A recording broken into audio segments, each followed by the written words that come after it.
मैं नरेंद्र मोदी जी को कहना चाहता हूं, मोदी जी इस जन्म में तो आप हमको नहीं हरा सकते दिल्ली के अंदर आम आदमी पार्टी को। दिल्ली के मालिक हम हैं, दिल्ली के मालिक ये लोग नहीं है। एलजी कहता है कि तुम नहीं कर सकते, मैं करूंगा, तो करना।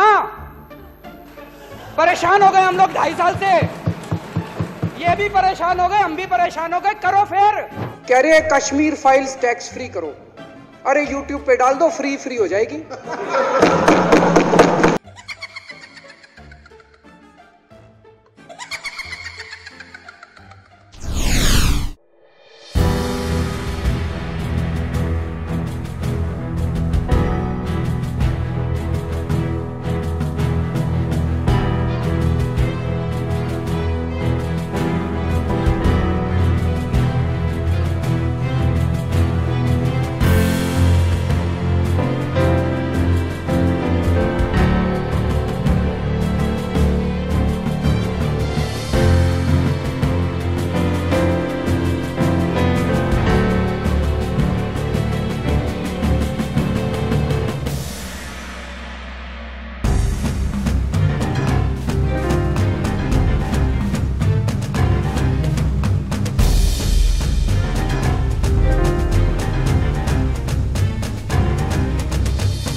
सबसे पहले मैं आप सब लोगों को बधाई देना चाहता हूं कि आप सब लोग दुनिया की सबसे तेजी से बढ़ती हुई पार्टी का हिस्सा हैं।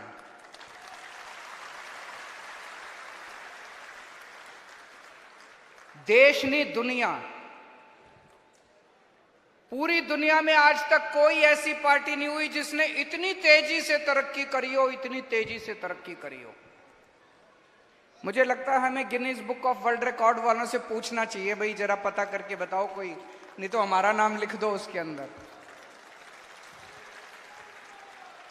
कल भी मैं कह रहा था, मैं अपने काउंसलर से कल रात को मिला था,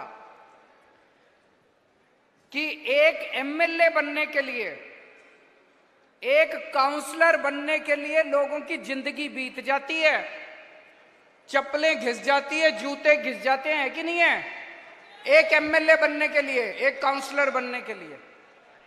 और ये एक पार्टी, छोटी सी पार्टी 10 साल पहले बनी थी, पहले दिल्ली में सरकार बन गई भारी बहुमत से, कांग्रेस की 0, बीजेपी की 3, आम आदमी पार्टी की 67 सीट, छोटी सी पार्टी, 1 साल पुरानी पार्टी। फिर पंजाब में सरकार बन गई भारी बहुमत से, 117 में से 92 सीट। फिर गुजरात में इनके गढ़ के अंदर जाके 14% वोट लेके आए, 5 एमएलए बना के लेके आए हैं। और मेरे को पूरा विश्वास है गुजरात में अगली सरकार आम आदमी पार्टी की सरकार बनेगी, देख लेना। फिर गोवा गए, गोवा में 2 एमएलए बन गए हमारे दोस्तों, जितनी। और अब राष्ट्रीय पार्टी का दर्जा आपकी पार्टी को मिला है, पूरे देश में 3रे नंबर पे आ गए। कहने को तो 1350 पार्टियां हैं अपने देश में, रजिस्टर्ड पार्टियां 1350। हम 1350 पार्टियों को पीछे छोड़ के आज बस बीजेपी, कांग्रेस, आम आदमी पार्टी 3रे नंबर की सबसे बड़ी पार्टी है। और जितनी तेजी से बढ़ रही है, मेरा दिल कहता है कि एक दिन कांग्रेस और बीजेपी को भी पीछे छोड़ के देश के ऊपर आम आदमी पार्टी का राज होगा। तो बहुत तेजी से आम आदमी पार्टी बढ़ रही है, तो जाहिर तौर पे आपके खिलाफ बड़े बड़े षड्यंत्र रचे जाएंगे। इन लोगों को यह लगने लग गया मोदी जी को, बीजेपी को, अब ये साफ हो गया, 2014 में हार गए विधानसभा चुनाव, 2015 में हार गए विधानसभा चुनाव, 2020 में हार गए विधानसभा चुनाव, फिर अभी एमसीडी का चुनाव हार गए, तो अब इनको ये तो पक्का हो गया भाई, दिल्ली में आम आदमी पार्टी से जीत नहीं सकते, ये पक्का है। दिल्ली में ये कुछ भी कर लें, कुछ भी कर लें, दिल्ली में आम आदमी पार्टी से ये जीत नहीं सकते। उनको पता है, मैं उनको कहना चाहता हूं केजरीवाल को चाहे जेल में डाल दो, जेल से भी जीत जाएगी आम आदमी पार्टी की सरकार। मैं नरेंद्र मोदी जी को कहना चाहता हूं, मोदी जी इस जन्म में तो आप हमको नहीं हरा सकते दिल्ली के अंदर आम आदमी पार्टी को, आपको दूसरा जन्म लेना पड़ेगा, इस जन्म में तो नहीं हरा सकते आप आम आदमी पार्टी को दिल्ली में।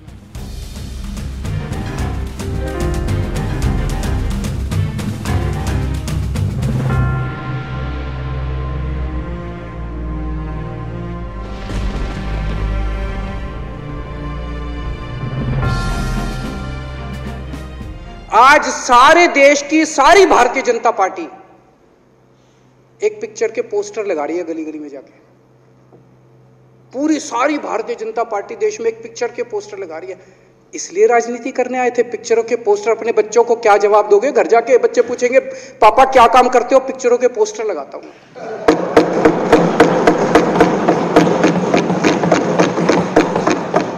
8 साल केंद्र सरकार चलाने के बाद अगर किसी देश के प्रधानमंत्री को विवेक अग्निहोत्री के चरणों में शरण लेनी पड़े तो इसका मतलब उस प्रधानमंत्री ने 8 साल में कोई काम नहीं किया। 8 साल खराब कर दिए। बताओ, विवेक अग्निहोत्री के चरणों में उनको शरण लेनी पड़ रही है, बचा लो बचा लो बचा लो। अगर किसी प्रधानमंत्री को कह रहे हैं कश्मीर फाइल्स टैक्स फ्री करो, अरे यूट्यूब पे डाल दो, फ्री फ्री हो जाएगी। टैक्स फ्री क्यों करा रहे हो? इतना ही तुमको शौक है, विवेक अग्निहोत्री को बोलो यूट्यूब पे डाल देगा, सारी पिक्चर फ्री है, सारे जने देख लेंगे एक ही दिन के अंदर। टैक्स फ्री की क्या जरूरत है? यूट्यूब पे क्यों नहीं डाल? कल एक मैंने अखबार में पढ़ा, हरियाणा के अंदर एक भारतीय जनता पार्टी का ही एक एमएलए था, उसने कहा आज मैं पार्क के अंदर इसकी फ्री स्क्रीनिंग करूंगा। तुरंत विवेक अग्निहोत्री का ट्वीट आया खट्टर साहब के, खट्टर साहब देखो ये फ्री में कर रहा है, इसको बोलो टिकट लेके करेगा। भाई साहब, कश्मीरी पंडितों के नाम पे कुछ लोग करोड़ों करोड़ों रुपए कमा रहे हैं और तुम लोगों को पोस्टर लगाने का काम दे दिया। आंखें खोलो, क्या कर रहे हो तुम लोग?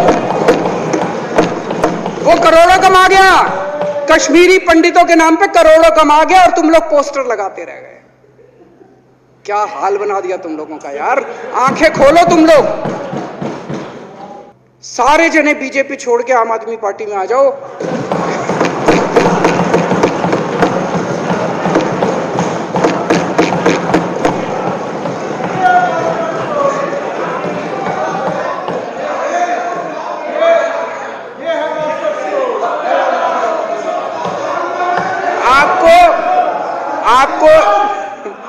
आपको इज्जत मिलेगी, सम्मान मिलेगा, आपसे कतई झूठे नारे नहीं लगवाएंगे। राष्ट्र निर्माण में आपको साथ लेंगे, हम राष्ट्र निर्माण करेंगे आपके साथ मिलकर। ये पोस्टर भी नहीं लगवाएंगे झूठी फिल्मों के। और जो भी करना हो, कम से कम यार ये पिक्चर का प्रमोशन करना तो बंद करो। ये गंदे लगते हो तुम लोग, अच्छी शोभा नहीं देता आप लोगों को यार। आप अच्छे आदमी हो, कुछ करने आए थे राजनीति में, कहां पिक्चर के पोस्टर और प्रमोशन करने में लगा दिया। मैं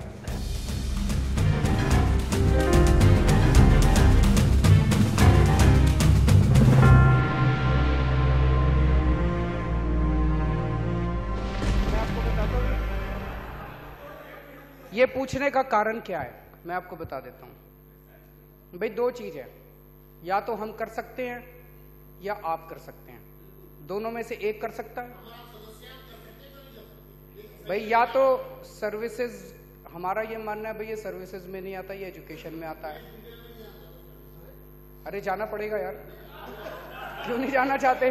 चर्चा करो, चर्चा से घबराते क्यों हो, भागते क्यों हो? एलजी को आगे कर देते हो आप। अच्छा, या तो सर्विसेज का मामला है और या नहीं है। हम मानते हैं एजुकेशन का मामला है, हम कर सकते हैं, हम अपने ऊपर जिम्मेदारी ले रहे हैं, हम कर सकते हैं और हमने करके दिखा दिया। आज हम सदन में बिल ले आए और आज शाम तक सदन से बिल पास हो जाएगा और एलजी के पास चला जाएगा। अब मेरा ये कहना है, आप लोग कह रहे हो और आपका एलजी कह रहा है कि ये आपके पावर में नहीं है, चिट्ठी भेजी है बाकायदा। एलजी का कोई छोटी चीज थोड़ी होती है, एलजी बहुत बड़ी चीज होती है। तो एलजी साहब कह रहे हैं कि ये भाई आपका मामला नहीं है, हमारा मामला है, मतलब कि भाजपा के पाले में है। हमने अपना काम कर दिया, अब आप अपना काम करके दिखाओ। मान लेते हैं एक बार के लिए, हमारा तो ये कहना भाई हम सही हैं, एजुकेशन का मामला है, सर्विसेज का मामला, लेकिन एक बारी आर्ग्यूमेंट के लिए मान लेते हैं हमारे पाले में नहीं है, गेंद आपके पाले में, आपकी पावर है। तो जो भी प्रोसीजर करने आप प्रोसीजर करा के अब आप करा के दिखाओ ना, जैसे हमने करा के दिखा दिया उनको। भाई या तो आप करोगे या हम करेंगे। आज हमारे पावर में जितना काम था हमने सारा काम कर दिया, कैबिनेट से भी पास करा दिया, हाउस से भी पास करा दिया, एलजी के पास भेज दिया। आप इस बिल को नहीं मानते, मत मानो इस बिल को। अब जिस प्रोसीजर से एलजी साहब करना चाहते हैं, आपका एलजी है, आपने अपॉइंट किया, नहीं करे तो निकाल दो कल उसको, हटाओ उसको।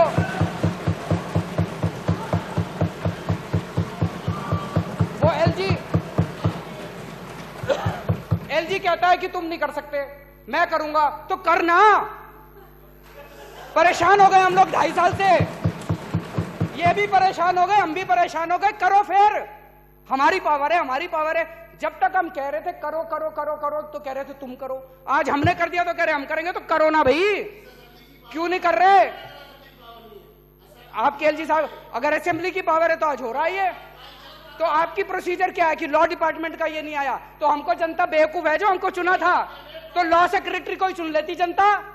जज अगर यहाँ पे जो अभी उप मुख्यमंत्री ने बोला, अगर यहाँ कोई प्राइवेट मेंबर भी बिल पेश कर दे और ये पास हो जाए, कोई नहीं पूछने वाला लॉ सेक्रेटरी को और फलाने ढिमके सेक्रेटरी को।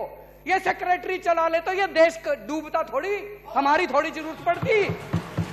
ये ब्यूरोक्रेसी से नहीं चलता देश, डेमोक्रेसी से चलता है देश। दिल्ली के मालिक हम हैं, दिल्ली के मालिक ये लोग नहीं है। ये हमारे ऑर्डर को पास करेंगे, मानेंगे, हम दिल्ली चलाएंगे।